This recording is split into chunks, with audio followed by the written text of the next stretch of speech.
유치원 때 알파벳도 모르는데 이제 닥터라는 단어를 제가 처음 돈 주고 그 레이저를 샀어요. 그 레이저를 구입을 한 다음에 제가 저희 장모님과 제 가족분들한테 이제 먼저 시술을 하거든요.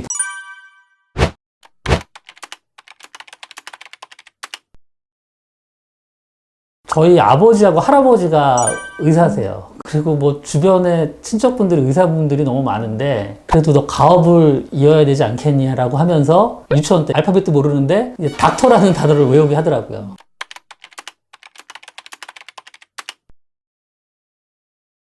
성형외과보다는 대학병원이나 종합병원에 남고 싶어서 사실 성형외과를 한 게 더 큽니다. 상대적으로 다른 과들은 자리가 거의 없었지만 거기는 그래도 좀 많은 과였어요. 그래서 교수님이 될 수 있지 않을까라는 생각에서 이제 선택하게 된 게 크고요. 그럼 왜 대학 교수가 되지 않았냐?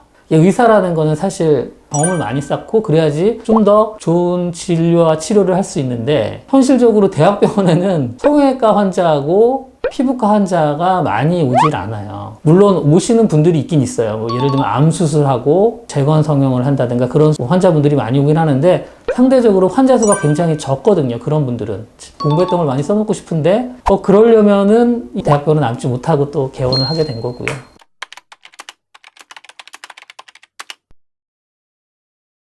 90년대 말 2000년대 초에 지방 이식하고 필러 시술들이 이제 처음 거의 하던 시기예요.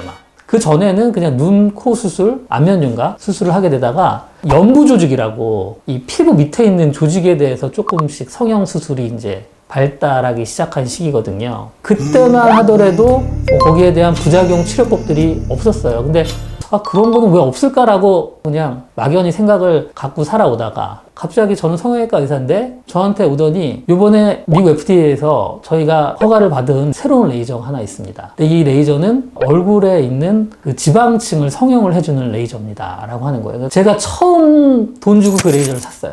우리나라에서. 물론 그냥 사진 않았어요. 여러 가지 계속 검증을 했죠, 제가. 그래서 그 레이저가 이제 아큐스컬프라는 레이저예요. 근데 원래는 뭐 지방을 녹여서 제거하고 리프팅을 하려고 나온 레이저예요. 그러니까 바늘구멍을 통해서 레이저관이 피부 밑으로 직접 들어가서 레이저로 피부 밑에 있는 지방을 직접 녹여서 제거하고 그 레이저로 인해서 피부가 탄력도가 생겨서 이제 리프팅을 시키는 레이저예요. 그리고 실제로 효과가 있어요.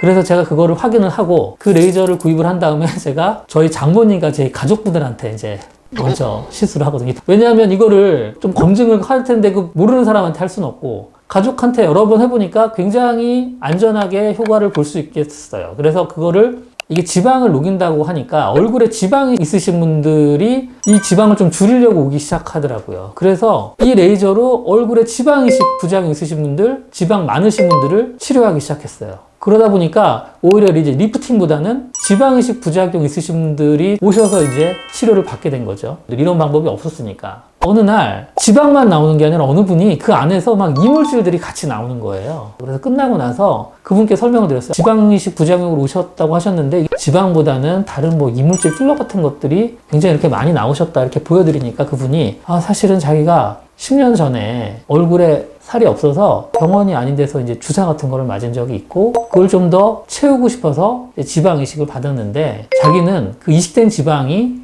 커진 건 줄 알았다. 근데 알고 보니까 그 지방이 커진 게 아니라요. 그 이물질 때문에 그 유가종이 이렇게 커지신 거예요.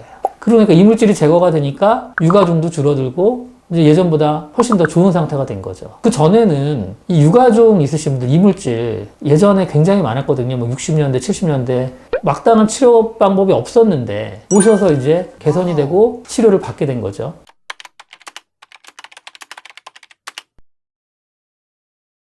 뭐 제가 거의 15년 가까이 된 것 같은데요. 기억 남는 분들이 한 몇 분들이 계시죠. 어머니가 이제 주사를 맞고 괜찮으니까 자녀분들을 데리고 가서 주사를 맞춰줬는데 자녀분들이 부작용이 생긴 경우들이 있죠. 어머니는 너무 죄책감에 진짜 어쩔 줄을 몰라 하세요. 정작 본인은 괜찮은데 자녀만 부작용이 심하게 오신 경우들도 몇 분 계셨어요. 네, 그래서 그런 분들 중에 이제 자식분들을 치료를 해서 굉장히 많이 좋아지신 분들이 있어요.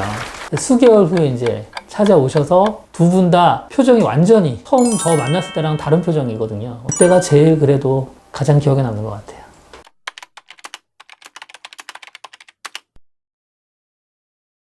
어차피 제가 도움을 드릴 수 있는 건 한계가 있습니다. 현대약으로 아직까지 이걸 완치는 못해요.